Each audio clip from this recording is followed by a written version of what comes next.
Okay, this is Woodstock Mayapple Writers Retreat 2023. It is, I think, our 21st year.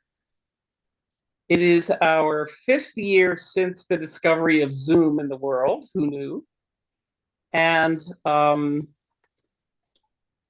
that's not what I want. Go away. And this is the third reading because we read at the library on Monday.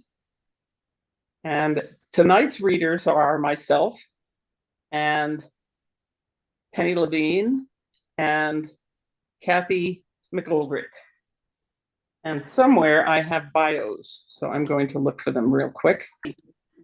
Judy, I'll be happy to read your bio. Okay, you can read my bio. Look, Bubba. If you have it. Okay. Judith Kerman established Mayapple Press in 1979, and this writer's retreat in 2003. A retired college professor and administrator, she has published 10 books of poetry, most recently Definitions, Fomite Press, and 3 books of poetry translations. She founded Earth's Daughters magazine in Buffalo in 1971. She lives in Woodstock, New York, where she serves as vice chair of the planning board. Yeah, I don't know why I decided to add that, but it's people think poets can't be practical, so maybe that's why.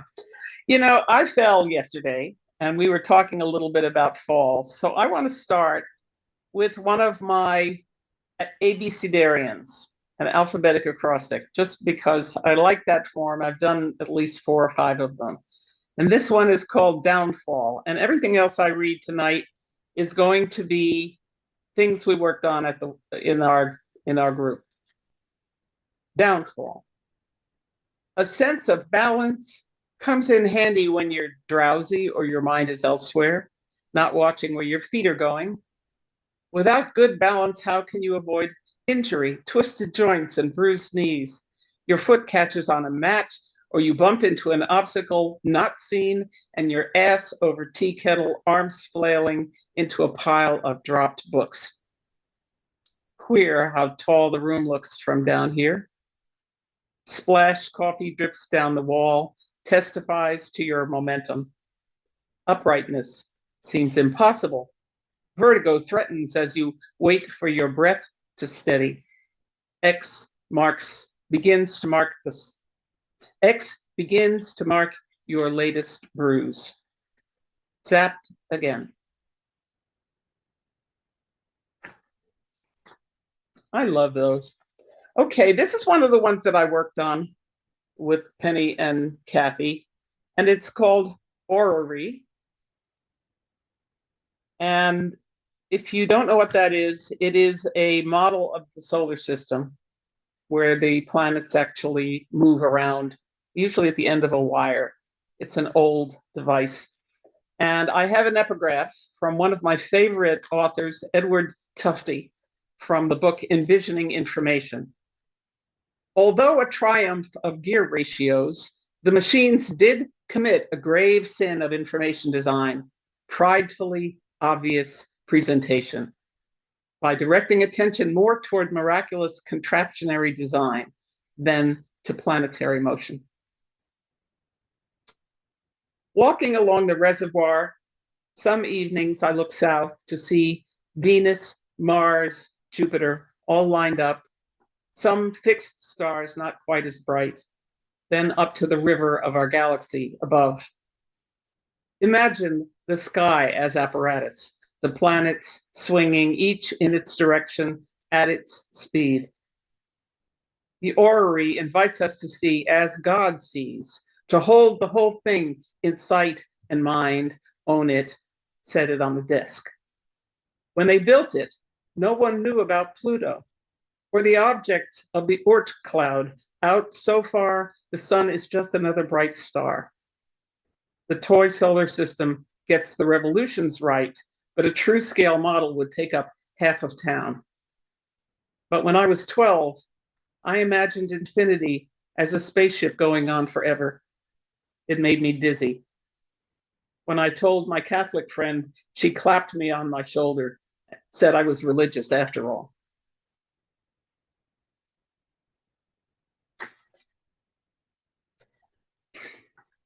This is not one we worked on this time, but it's one that I worked on and off. The Haino pots. I guess I'm kind of thinking of Penny for this, since Penny's a potter. Otto Haino threw pots, some as big as pumpkins.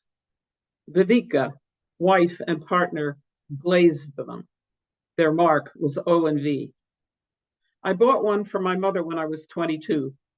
$35, too much to spend on myself, but I couldn't pass it up. A classic shape, broad-shouldered, and arm rounded by stoneware, blushed by applewood smoke, and splashed with black. For myself, I bought espresso cups, heavy and artfully crude. I would see their work in galleries, recognize the shapes and glazes, but prices were high. I heard museums collected them. I bought at art fairs, stoneware mugs, small bowls, once a jug like the belly of a pregnant cat. The big Haino pot lived on my mother's coffee table until she moved to a Florida condo and gave it back to me. Vivica had died, but Otto was still throwing those huge pots. Now Otto is gone too. Sometimes Haino work shows up on eBay. I've bought another the size of a fist, unglazed, undated like a cobble in a river, its tiny opening just big enough for 2 blades of grass, a skeleton of Queen Anne's lace.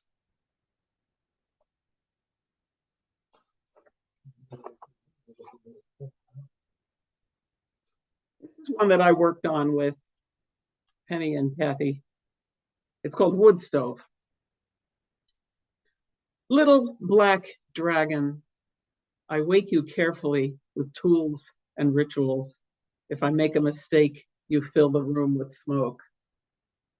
Mouth full of flame, you're always hungry. Your heart rumbles and flares, a half-tamed forest fire.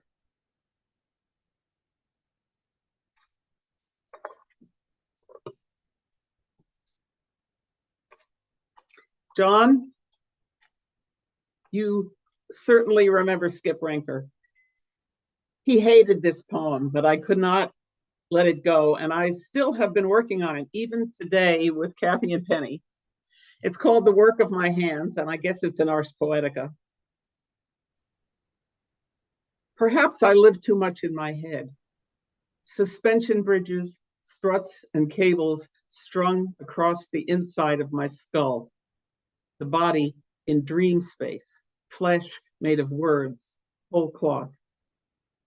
When I was younger, my friends despised material objects. Art was bourgeois, purity, and politics. But in Hebrew, davar, word, is the same as thing. My hands imagine grasping, smoothing, tinkering, clay, silk, pigments that stain my skin, silver cooling down from salmon pink, a keyboard under my fingers.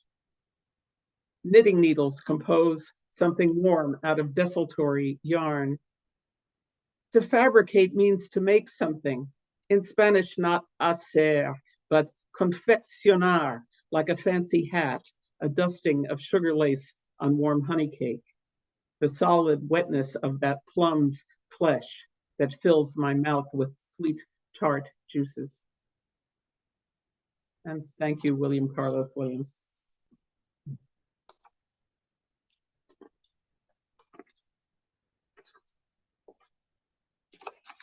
Waiting for my father to come out of surgery. The doctor asked me why Dad would even think of trying to lift the bureau. I'd warned him, said I'd give him a hand, and he's lucky, just a hernia. It could have been his back or a heart attack. He's never faced the fact that sitting around doesn't equip you for heavy exertion. He said he could hear the muscles tearing. It's not that he's bullheaded. He just can't perceive anything clearly unless it was born in his own mind. It's a kind of nearsightedness no one makes glasses for. If you insist on pointing something out, he looks puzzled and peers at you. Then he shakes his head and continues in the direction he's already chosen. Patty, you know somebody like that, huh?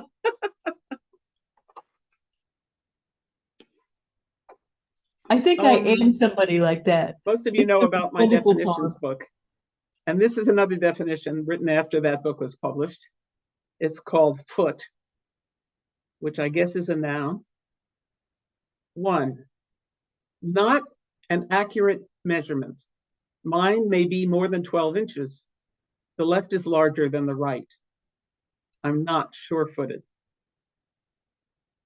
2, why do we say foot the bill? 3, footing or pedestal is zócalo in Spanish. Once it meant an empty pedestal in Mexico City's Plaza Mayor where lovers met. Then small towns adopted it. 4, I live in the Catskill foothills. That rhymes. 5, I don't like metered poems that dance robotic without nuance. Stomp on the ending. Nuance. How do you pronounce that anyway? Yeah, I think traveling and getting interested in Spanish really did something to my head. This is a Mexico poem. It's called Another Country. The packed bus stops where women cluster, wrapped in woolen shawls. They climb aboard. I'm in Mexico. It's my 50th birthday. The old bus rumbles on, jostles along the rutted road. I hear a chicken clucking in a basket. The women are speaking a language I only partly understand. Quick to grief, to anger, quick to laughter. Outside the cracked window, wind blows the bare trees and ragged clouds over the storm-marbled fields.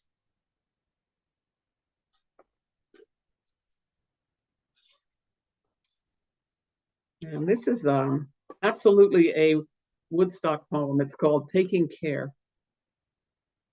A deer and her spotted fawn run along the road by Sawkill Creek. I slow to watch them, rolling at their speed, then stop. The doe crosses in front of me, hoofs clicking on the asphalt. The fawn follows. I flash my lights at someone coming the other way. A few miles on, I pass a woman walking the shoulder, carrying a dead fawn by its legs out in front of her, upside down. And the only thing that I've got left here, so I will read it, is a COVID poem. It's called Bubble. This is how I stay safe. I watch the rain run down the glass, or snow, which melts as it hits the warmth, like a membrane shimmering a few atoms thick. I can see through, but it distorts. Guilt is a small contribution. The world slides toward catastrophe. I'm waiting for the pin. Thanks.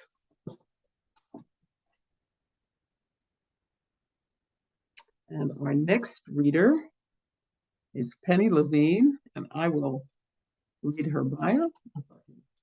Get it to come up. Come up.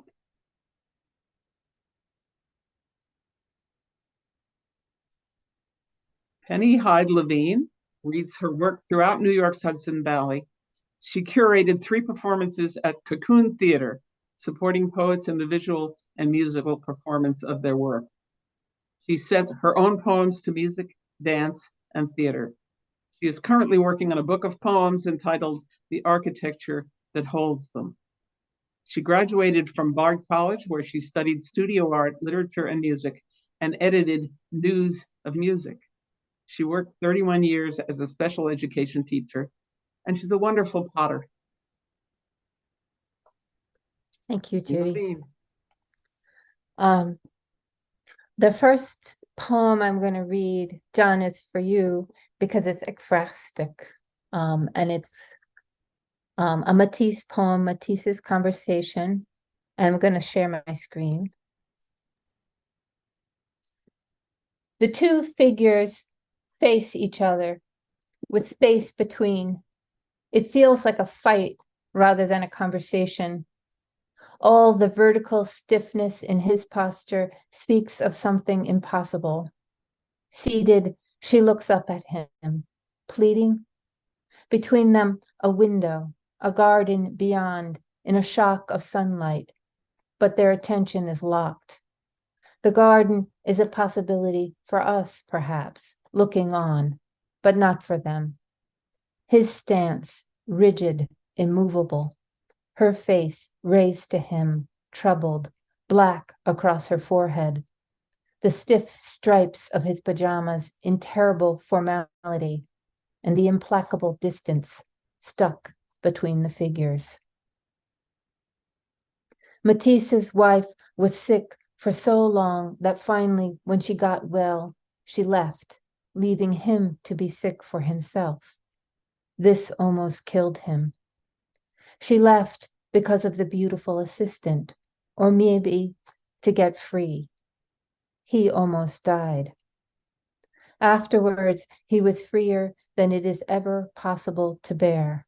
He cut directly into color, arranged it around him, lived inside his paintings. His room was empty of birds and plants and goldfish. He lived with the colored shapes all around. He struggled with his eyes, spent long periods blind, face wrapped in gauze. He demanded a kind of brutal perfection of himself and others. His children needed to escape him. His assistant kept her bag packed. When he died, she flew with a suitcase and 2 drawings he had given her.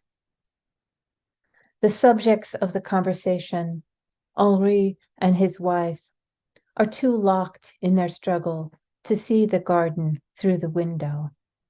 But the painter, he painted it again and again. Gardens seen through the window of a dark room, sailboats on a bright sea, a window opening to light, air. That was lovely, Penny. Thanks, John. And then the next few poems I'm going to read are really about language and about voice, or maybe more about, well, yeah, language and voice. So let's see. This one is Learning Daffodils.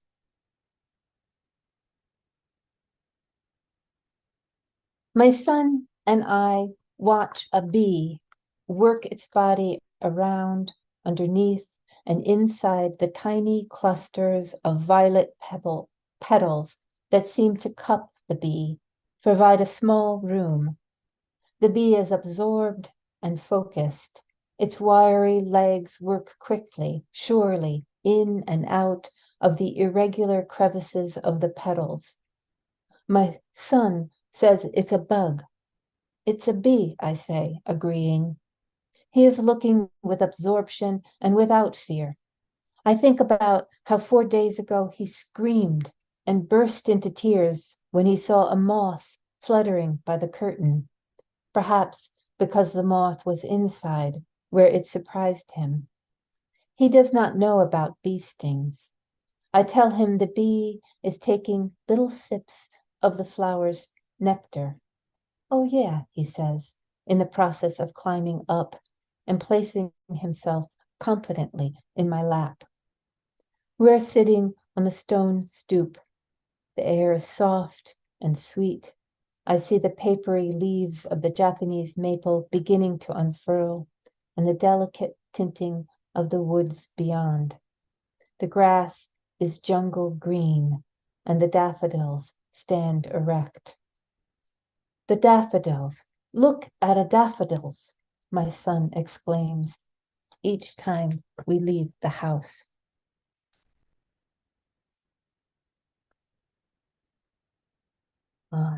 And then I'm gonna, okay, this one is called, this is one of the ones that, well, a lot of you might recognize. I've been working on this one a lot, but I worked on this today with my group. Keep away.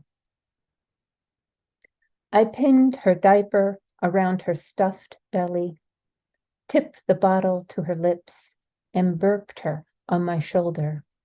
Pink calico dress, eyelids that opened and closed, her head cradled in the crook of my arm. I whispered secrets in her ear. My brothers snatched her in keep away, tossed and dangled her. My mother shook her head, told me to ignore them. I took her to my room, rocked and rocked her, hide to keep.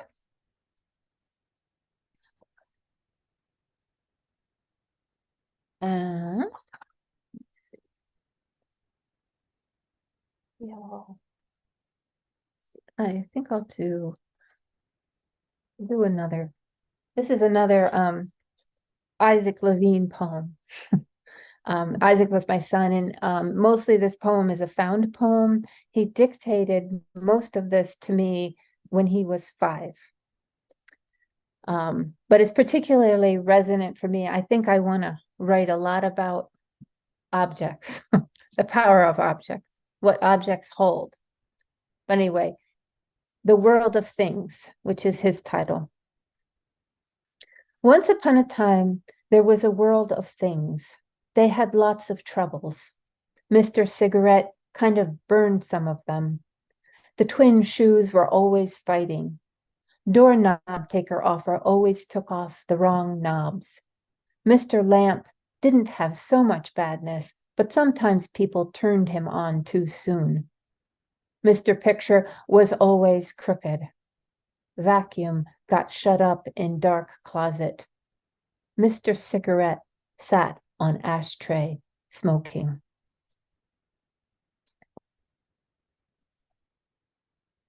All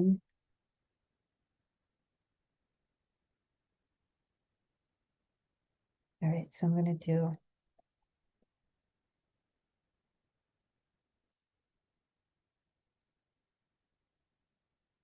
One of the things I really love are fairy tales, and I've written a lot of poems from fairy tales. Rapunzel. I live in air, on stone, in this tower. The old woman bought me for 2 rampion salads. I no longer know gardens, except from great distances, and the radishes she brings. She calls me love and wishes me to sing to her, so I sing. When she comes, I lower my hair and she struggles up it, much like the tiny boats I see, fighting their way up river. She comes each day.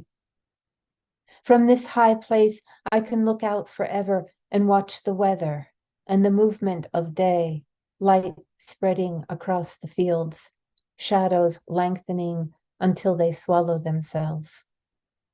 My voice is strong, and I cast it over vast distances to hear it float and settle on the grasses, among the cows, reach into the dark woods.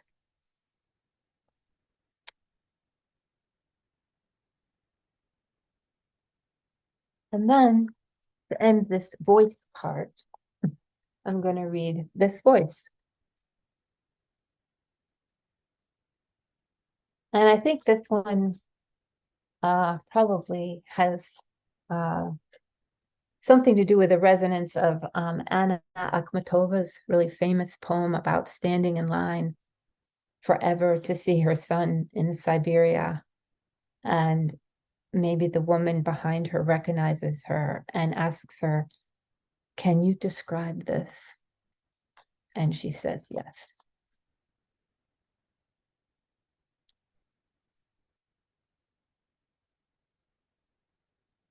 This voice.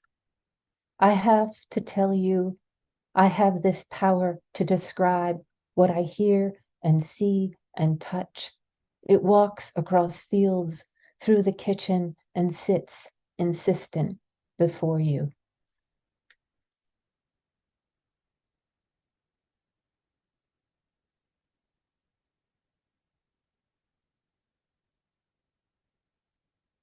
And this next one is called Divorce. And it's for a friend.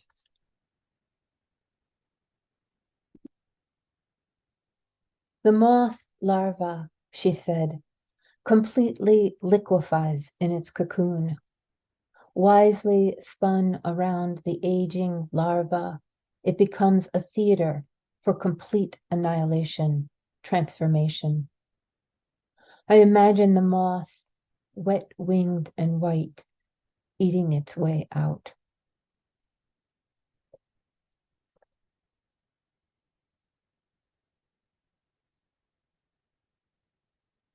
And this is another one I keep working on. And I worked on with my group this week. And it's called Unbroken Lines for Ben.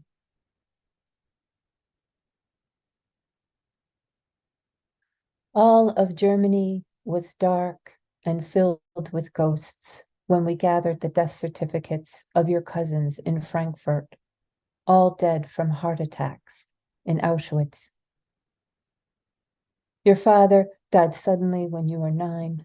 Then your sister, who raised you, died 2 years later. In the photo of her, she has a thick blonde braid, mischievous eyes. She went to college at 15, picketed radical causes, and taught you how to escape Brooklyn street dangers. At 17, she hitchhiked across the country. In the Midwest, she and her friend jumped out of a moving pickup truck to escape the boys who drove.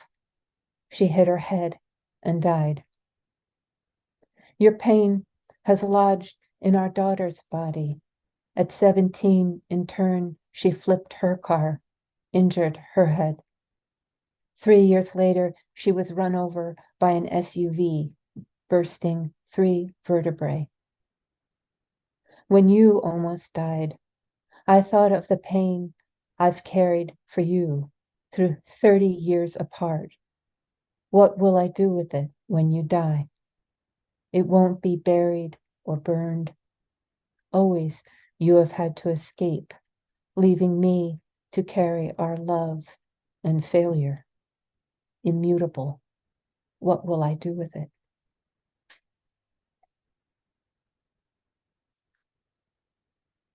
And to end, I'm going to read the hand-painted Japanese porcelain teacup.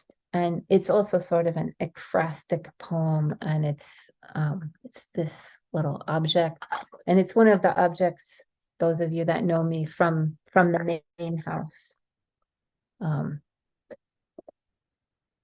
hand-painted Japanese porcelain teacup. So thin, the clay is translucent, lighter, finer than eggshell. To use it, I must be attentive. The careless strength of my fingers could crush it. The act of picking it up and bringing it to my lips, setting it back down in its saucer, requires a meditation on delicacy. Holding the cup, I imagine the tea ceremony, its decorum. But those cups are not used in ceremony, my friend tells me.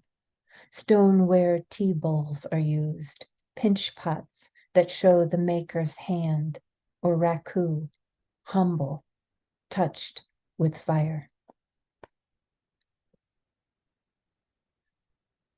So thank you.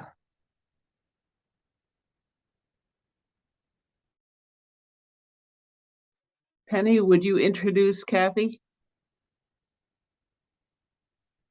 Okay, then I will. Not a problem.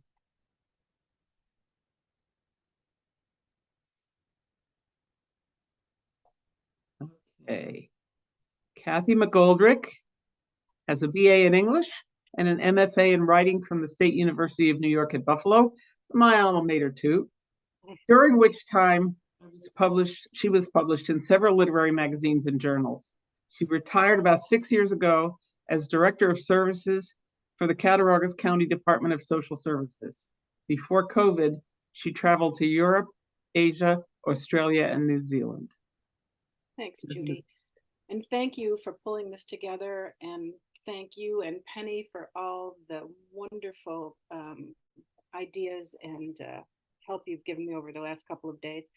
And thank you everybody who's read, because the readings have just been fantastic. So I'm going to start with a poem called Gone May for my sister Michelle, who passed away this past May. If my youngest sister had her way, she would still be alive, and we would remember how summer began. Me holding her hand, walking down our side street, where the newish homes had finally taken root, and the dad planted trees fuzzed chartreuse.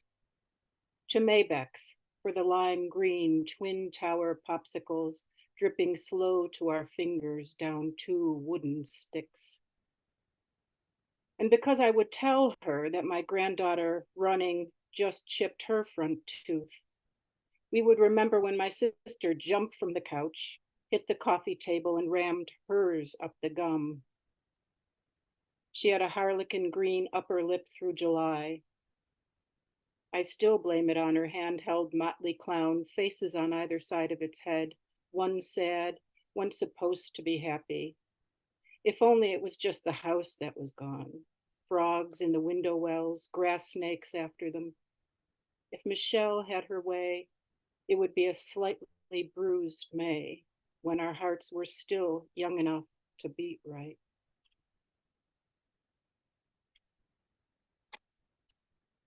And this poem is called Tagging. This is after the executions at the Buffalo, New York, Jefferson Street Tops Market last May. 1.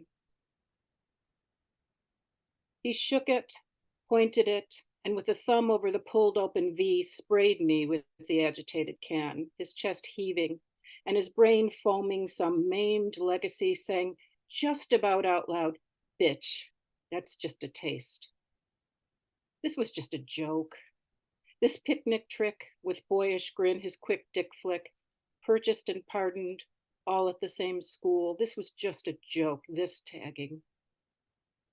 These days, this Midwestern face set square into place, locks it all into law, this legacy of privilege. These days he tans well, he speaks a mean God to the poor, pale boy knights. 2. I imagine her brown hands hold up an apple like Sunday school God holds up the world. I imagine she is wearing coral lipstick in her own zip code, and her lips relax in a slight smile, and her palms facing upward are the palest pink.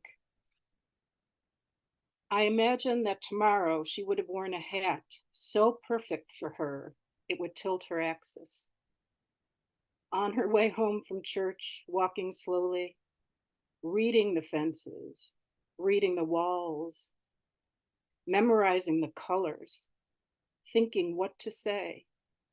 What white can I say? Sprayed some with beer, she, tagged with bullets.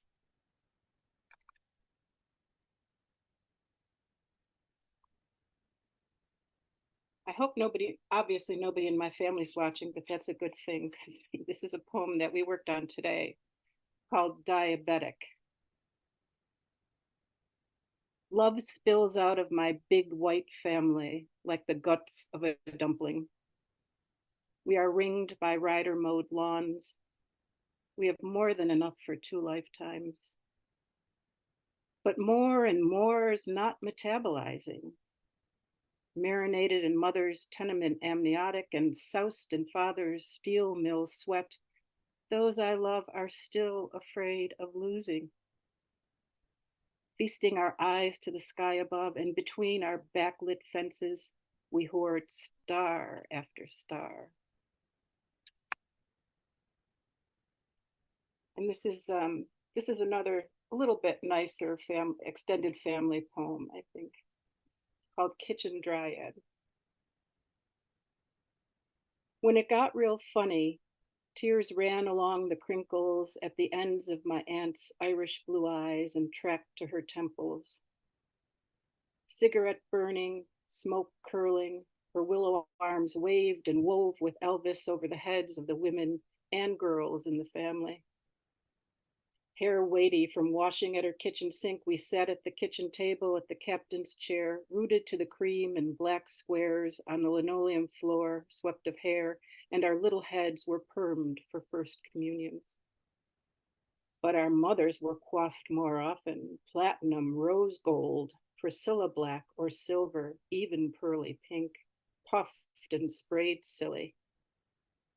Wafts of ammonia, bleach, cigarette smoke and solutions, constant coffee spilled out to us, toddling and battling in the back rooms, waiting for them and their finished dues. The red-haired child, left to her own devices, smeared on eyeshadow the color of jungle, drove persimmon lipstick to outdistance her lips. One cousin once ate poinsettia, scooped out by an aunt's nicotine finger. Baby Colin pulled an electric plug with his mouth and interrupted it all with a trip to the ER.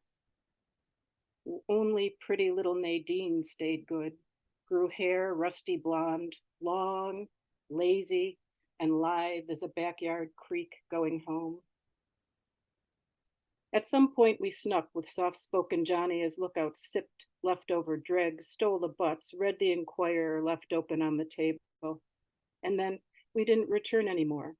Ironed our own hair, one ear at a time, cocked up to the stones. Things changed, though my flame-maned cousin still wears lipstick the color of poppies and naiad shadow.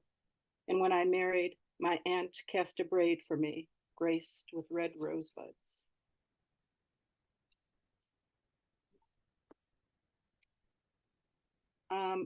This is just called Uvalde, Texas. To see her emerge, finally, face powdered in drywall dust, laced with tears, and tattooed in the running red borrowed from a friend, this person walking who had been a child.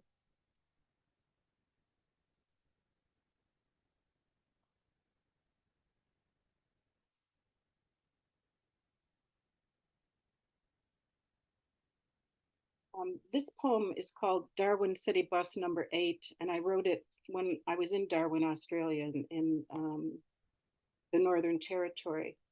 And there's a mention of an indigenous tribe there called the Larrakia. Their totem is a crocodile. That plays a little bit into this poem. Darwin City Bus Number 8. When you enter the bus, it is cool, but soon you are used to it. When his ice blue eyes from his sharp-edged face snag you, you catch your breath.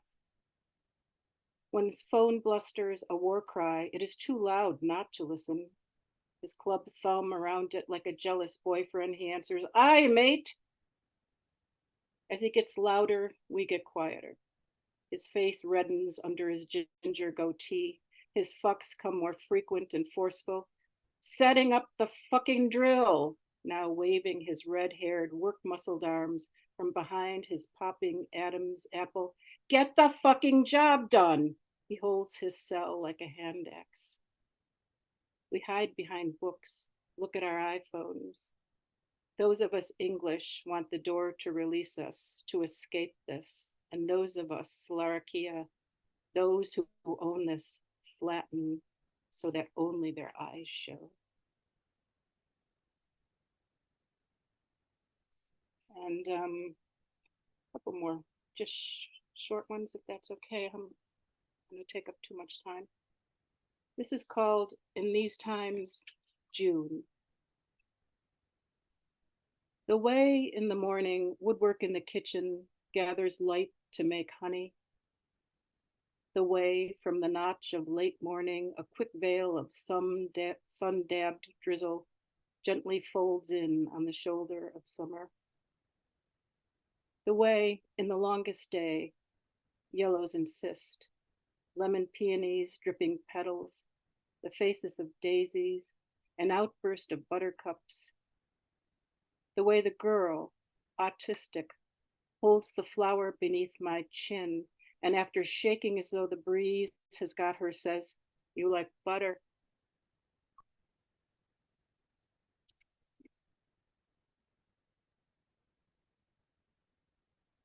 This poem is called Daffodil. It has an epigram by Vandana Shiva. We don't have the luxury of despair. What have we, if not hope frayed around the edges? Strands of hair, sweat stuck to a mother's flushed face. Bulrushes, damming dioxin, sucking toxin, grabbing some of it off, putting it as if in a pocket. What a tired thing, my brave world. What small hope this spring soprano daffodil. What have we, if not the stone cupped behind David in his oversized hand? And lastly, I want to sort of leave with on a comic note. When I saw yesterday how big everybody's faces were, I thought we would be blowing us up again. And I realized I had to do a little bit of work on my face. But reminded me of this poem that I wrote a while back. I forgot, and I decided not to interrupt everything by. It's okay. It's okay. It's probably for the best. Called Manifold. The 1st of January, I woke to an eyebrow going rogue. Left one, temple end.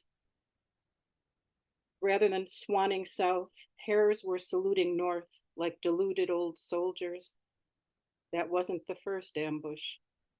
There's been the failed diplomacy of face cream with furrows, the ineptitude of peptides, the stealthy march of melanin undeterred by retinoids. Taking turns, nose hairs peep from their foxholes. I fear that eyebrow, in league with the gorilla chin hairs, wages a war I can't win. Thank you.